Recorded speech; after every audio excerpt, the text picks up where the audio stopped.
selamat sore Sobat Milenial and Gen Z. Bertemu kembali seperti biasa di hari Senin.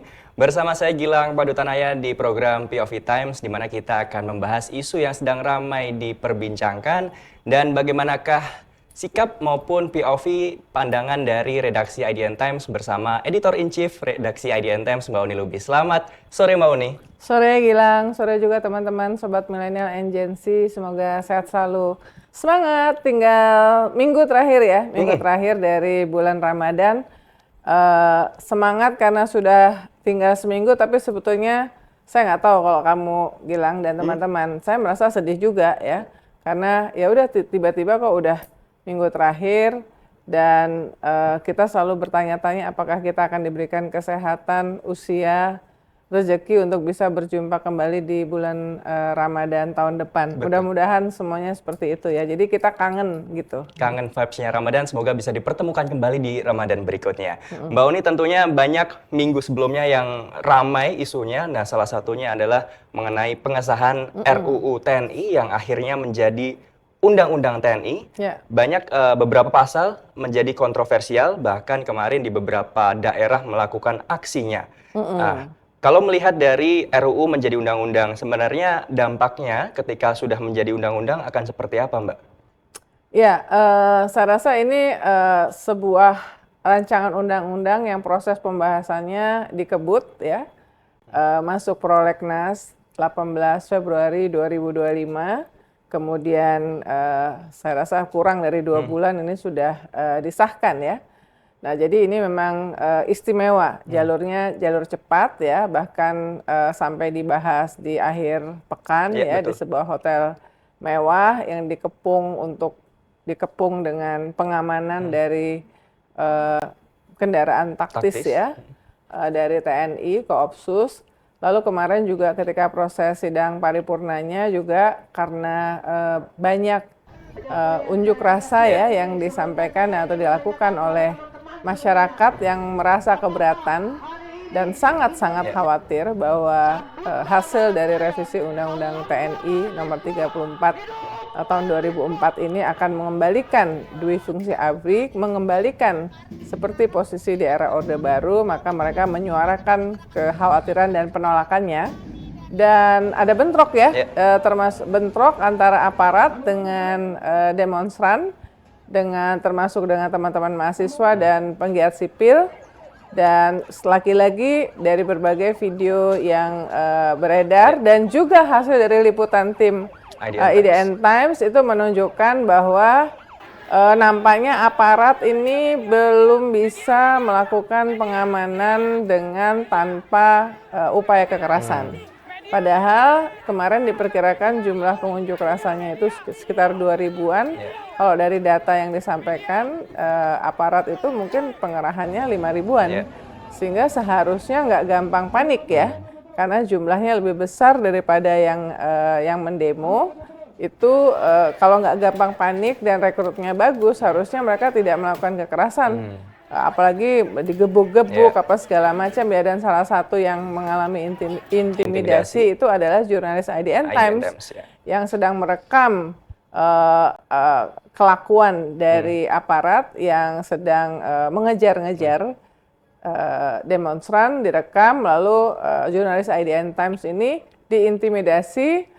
Dia padahal dia mau mengambil motornya ya dari lokasi, kemudian ponsel dan kunci motornya itu hampir dipaksa untuk harus diserahkan ke aparat ya. Nah, jadi kekerasan itu masih terjadi. Ini polisi nampaknya belum melakukan koreksi ya terhadap bagaimana upaya-upaya mereka untuk menangani atau berhadapan dengan rakyat ya. Ini berhadapan dengan rakyat ya.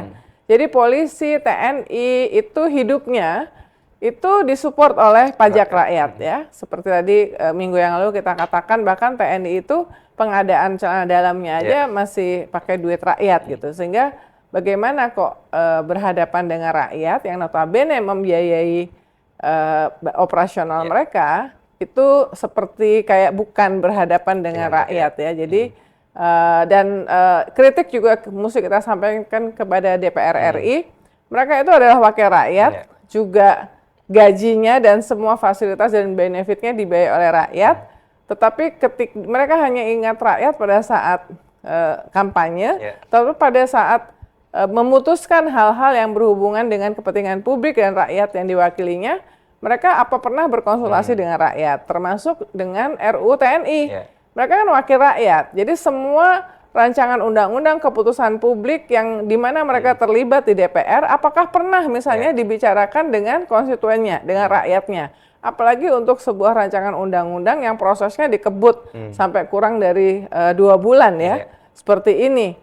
Saya pengen tahu ada nggak tuh satu aja dari anggota DPR RI yang kemarin ikut memutuskan pengesahan, apalagi yang ada di Panja, itu kemudian mendengarkan masukan dari atau bertanya kepada konstituen, ini gimana nih posisi kalian? Masukan ada nggak masukan dari kalian berkaitan dengan undang-undang ini? Misalnya rancangan undang-undang TNI atau rancangan undang-undang yang lain. Saya agak ragu bahwa proses itu terjadi, apalagi untuk rancangan undang-undang TNI. Jadi di sini yang namanya wakil rakyat itu malah ya dalam tanda petik nggak mewakili rakyat ya, nggak mewakili rakyat karena ya dia kemudian lebih kepada posisi dari fraksi-fraksi dan partai politiknya. Yang dilalah dalam hal RUU TNI ini tidak hanya partai politik yang mendukung Presiden Prabowo, tetapi bahkan PDIP yang memimpin rapat paripurna itu Ketua DPR RI adalah Puan Maharani. Yang notabene dari PDIP ya. Termasuk jadi, ketua panjanya Mbak ya? Ketua panjanya Utut Adianto juga dari PDIP, sehingga masyarakat tuh melihat bahwa dalam konteks ini semuanya kompak, semua politisi itu kompak dan lagi-lagi apakah pernah mereka bertanya membuat semacam sebuah forum ya dengar pendapat dengan rakyat yang mereka wakili apakah mereka setuju ya dengan isinya. Tapi ini sudah diketok ya, dan rakyat lagi-lagi kalah aja ya, kalah aja. Nah tapi hasilnya tuh sebetulnya memang ada beberapa kata-kata di revisi, di rancangan revisi itu yang akhirnya tidak ada, termasuk diskresi yang memberikan kewenangan istimewa kepada presiden ya untuk penentuan posisi. Nah di Undang-Undang TNI yang disahkan kemarin itu di paripurna ya. Jadi sebetulnya Presiden masih punya waktu 30 hari sebelum kemudian menandatangani undang-undang ini. Ada masyarakat atau pihak-pihak yang masih berpikir bahwa mungkin nggak dalam waktu 30 hari ini Presiden kemudian punya berubah pikiran apa segala macam, tapi kok kami di IDN Times sih ragu karena bahwa ini dikebut, itu aja sudah menunjukkan bahwa kedua belah pihak, dan itu pasti didorong oleh pihak dari pemerintah juga, meskipun itu dibantah oleh Menteri Pertahanan Sabri Samsudin bahwa ini bukan karena presiden, ya tapi kan nggak mungkin juga menteri jalan ngeloyor sendiri membahas ini tanpa persetujuan dari presiden, itu logika-logika yang nggak bisa diterima dengan akal sehat ya. Tapi itu misalnya dihapus ya diskresi itu, dan sekarang yang tadinya katanya 15, 16 dari 10, itu ada 14 instansi sipil yang boleh diduduki oleh anggota TNI aktif ya. Ada koordinator bidang politik keamanan, kemudian berkaitan dengan Kementerian Pertahanan, termasuk Dewan Pertahanan Nasional. Nah ini yang sebelumnya kan hanya Sekretariat Militer Presiden, makanya salah satu yang kontroversial itu adalah posisi yang dijabat oleh sekarang Letkol Teddy Indrawijaya. Dia adalah Sekretaris Kabinet Presiden Prabowo, tentara aktif. Tetapi sebelumnya itu kan masuknya ke Sesmil, sehingga karena Sesmil ini karena Sekretaris Militer Presiden ya harus militer ya. Maka itu aktif, jadi di situ ditempatkan. Nah tapi dengan hasil revisi ini, di situ disebutkan yang boleh ditempati oleh militer aktif juga adalah Kesekretariatan Negara yang menangani urusan Kesekretariatan Presiden dan Kesekretariatan Militer Presiden. Artinya, Letkol Teddy udah nggak perlu lagi di bawah Sesmil. Dia karena di sini ada yang menangani urusan Kesekretariatan Presiden, ya maka otomatis bahwa dia tidak harus pensiun mundur, ya. BIN sudah jelas, Badan Cyber dan Sandi Negara jelas, Lembaga Ketahanan Nasional, Badan Narkotika Nasional, ini mungkin yang tadinya ini lebih kepada polisi ya. BNPT penanggulangan teroris, Badan Keamanan Laut. Nah, ini yang juga yang tadinya itu ada Mahkamah Agung ada ya tetap. Ini juga dianggap kontroversial ya. Kemudian penanggulangan bencana selama ini memang rata-rata pimpinannya adalah tentara aktif ya. Kemudian Badan Nasional Pengelolaan Perbatasan ya. Mungkin nanti kan kita pasang ininya ya, grafisnya ya. Tapi intinya ini sudah diputuskan. Nah, kalau sudah diputuskan, maka kan harus konsisten. Konsisten artinya apa? Selama ini kalau menurut data-data yang pernah disampaikan oleh imparsial dalam mengutip dari Lemhanas, mungkin mereka disampaikan dalam sebuah rapat dengar pendapat di DPR tahun 2023, sekurang-kurangnya ada 2.500-an anggota TNI aktif yang sudah bertugas di berbagai posisi, berbagai kementerian dan lembaga, termasuk BUMN, BLU, apa segala macam. Nah, dengan sudah disahkannya revisi Undang-Undang TNI ini, maka harus konsisten. Berarti mereka tentara aktif yang ada di luar dari yang 14 instansi sipil, itu mestinya kalau memang mau tetap ada di posisi sipil itu harus pensiun. Ya. Atau ya diganti sama yang lain. Jadi tidak boleh ditarik oleh satuannya ya. Kalau ada beberapa kok yang di level ini ya, pimpinan misalnya ya, sekarang yang paling ini Dirut Bulog ya. Dirut Bulog ini kan ketika diangkat menjadi Dirut Bulog ini waktu itu masih bintang 2 ya. Novi Helmi Prasetya, TNI Angkatan Darat. Itu sekarang juga sudah naik ke bintang 3 ya. Ya masih aktif sampai sekarang. Nah, artinya Pak Helmi, kalau kita merujuk ya konsisten kepada pengesahan RUU, maka Pak Helmi either memilih untuk balik lagi ke satuannya. Sekarang kan dia posisinya kalau saya nggak salah itu staf khusus Panglima TNI atau apa ya, merangkap sebagai Dirut Bulog atau memilih sebagai Dirut Bulog ya. Itu harus konsisten. Mestinya nih kalau mau menunjukkan ya hari ini juga mestinya udah mundur atau pensiun dari TNI harus ada untuk menunjukkan bahwa konsistensi ya. Kemudian kalau tadi Letkol tadi sudah ini ya sudah aman karena memang sudah diakomodir. Lalu ada Mayor Jenderal Mariono kalau memang masih bertugas ya, Inspektur Jenderal Kementerian Perhubungan. Ada juga Inspektur Jenderal Kementerian Pertanian. Kemudian ada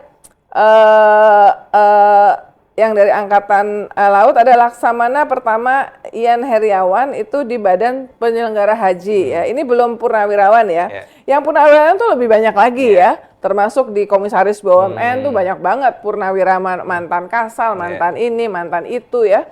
Kepala Staf Angkatan ya. Kemudian ada ya minimal itu ya nama-nama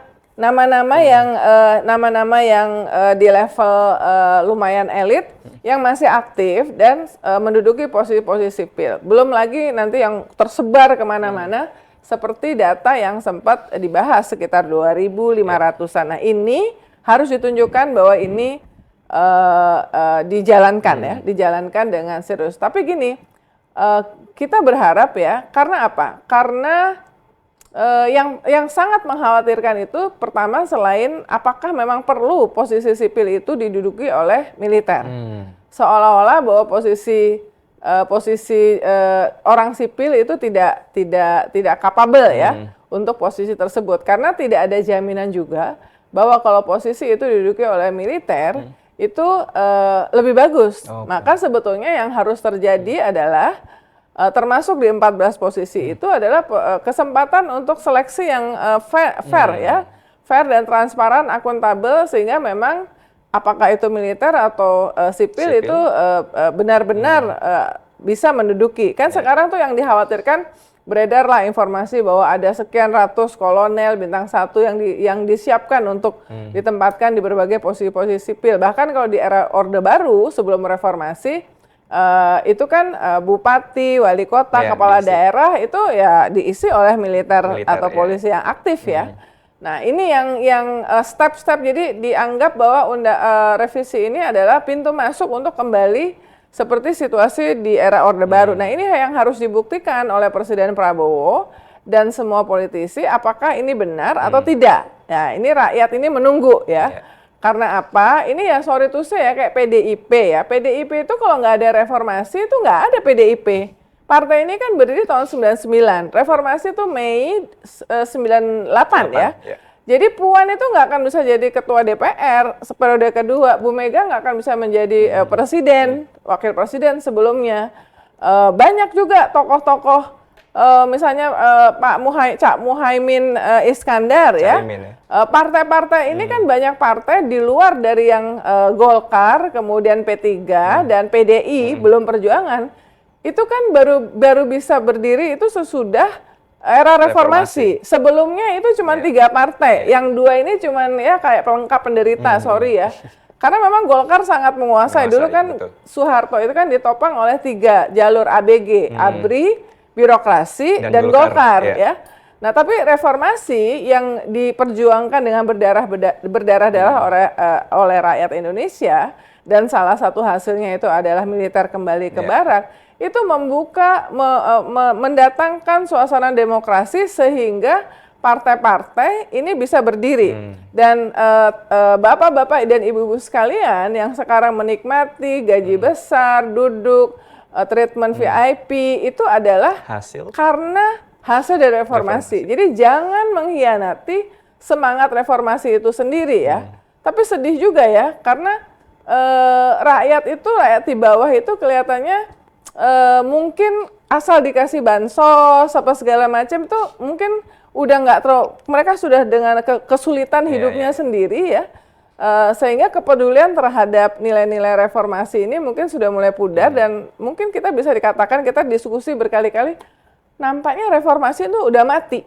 ya, reformasi ini udah mati, sudah dikorupsi. Dan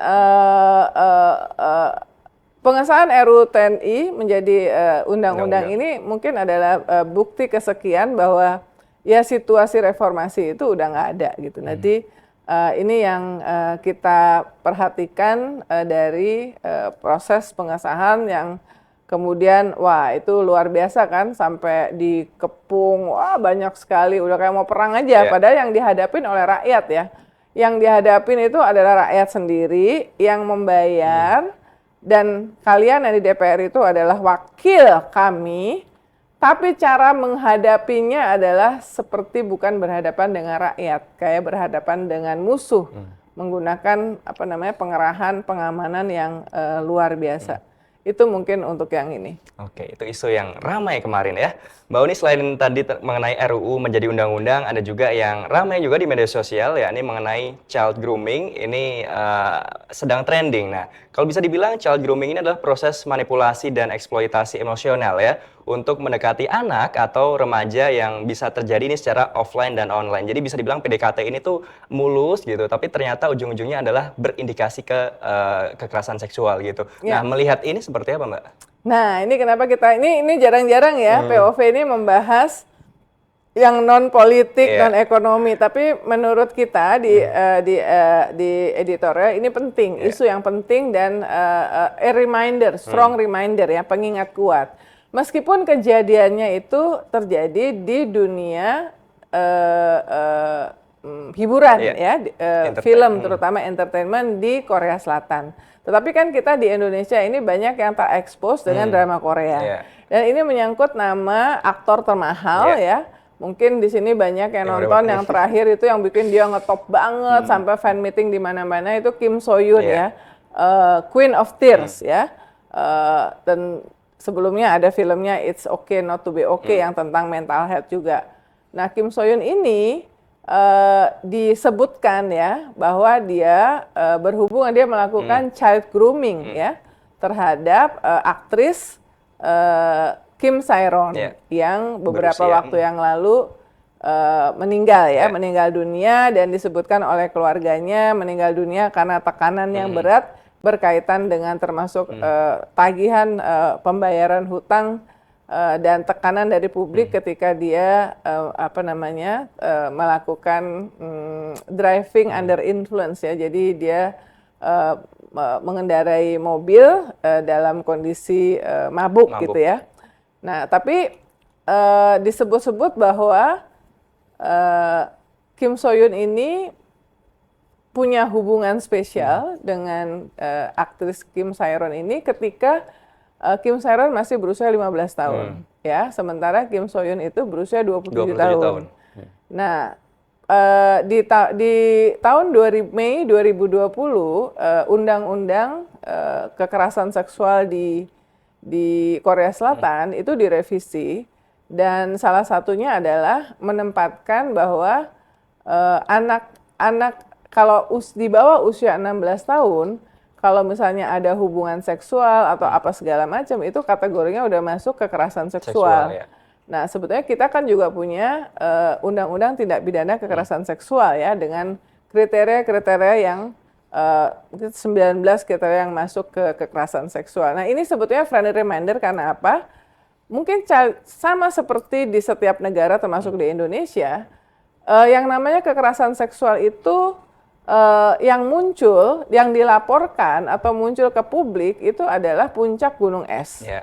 Karena apa? Biasanya korban itu tidak melaporkan karena satu, khawatir menjadi korban yang berikutnya. Yeah. Apakah dari masyarakat dituding, oh kamu genit sih gitu ya. Atau karena kamu suka pakai baju seksi mini, atau kenapa kamu kok mau ketemu di dalam kamar atau di rumah di mana tidak ada orang lain. Jadi justru yang disalahkan sendiri, itu Mbak, ya? Ya itu dari keluarganya bisa dihakimi kalau dia cerita sama keluarganya atau kepada temannya. Kalau melapor kepada aparat juga sangat mungkin, dan dalam banyak hal menurut data-data yang disampaikan oleh Komnas Perempuan itu bagaimana aparat memberlakukan menerima laporan dan memberlakukan korban itu juga sama ya. Jadi sangat patriarkis ya. Jadi sehingga korban itu dapat yang menjadi korban yang kedua. Kemudian ketika korban ini kasusnya dimuat oleh pemberitaan media, juga sangat berpotensi untuk justru memberikan tekanan kepada korban. Nah, ini juga yang terjadi dengan kasus Kim Sae-ron ya. Saya rasa media di Korea Selatan itu awalnya itu bahkan karena mungkin ini berhadapan dengan aktor termahal yang sedang dicintai oleh fansnya ya.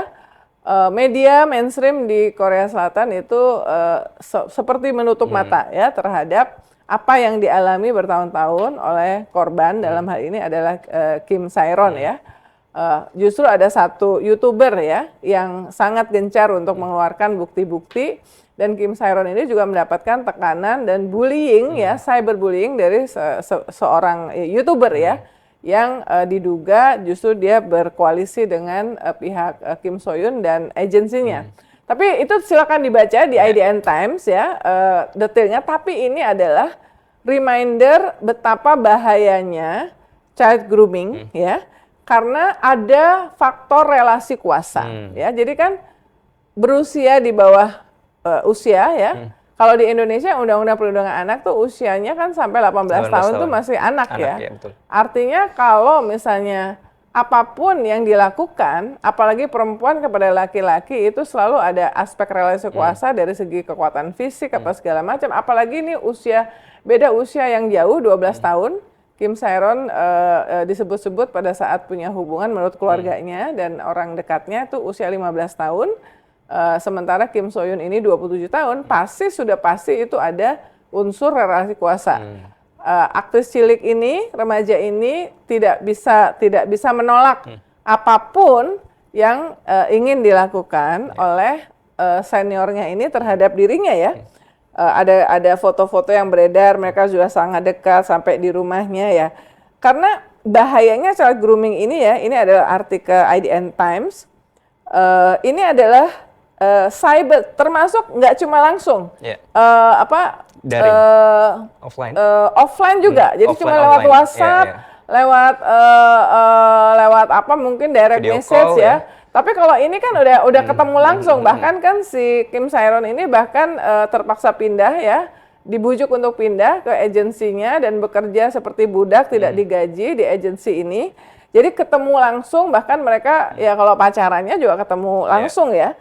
Jadi bahkan cyber child grooming ini disebut sebagai bentuk kekerasan berbasis gender online di era pandemik. Mulai banyak di era pandemik karena mungkin mereka nggak bisa ketemu ya. Nah tapi ini ketemu ya. Nah dampaknya itu bisa ya mengalami kerugian psikologis karena cemas, tertekan, takut, dan depresi. Korban bisa kehilangan kepercayaan diri, menarik diri dari lingkungan sosialnya, tertutup, dan merasa tidak bebas bergerak baik secara offline maupun online. Nah dalam konteks Kim Sae-ron dan banyak sekali kasus yang terjadi, itu akhirnya ujungnya itu adalah ya sampai mungkin mengambil tindakan drastis yang mengakibatkan hilangnya nyawa dirinya ya, diri korban.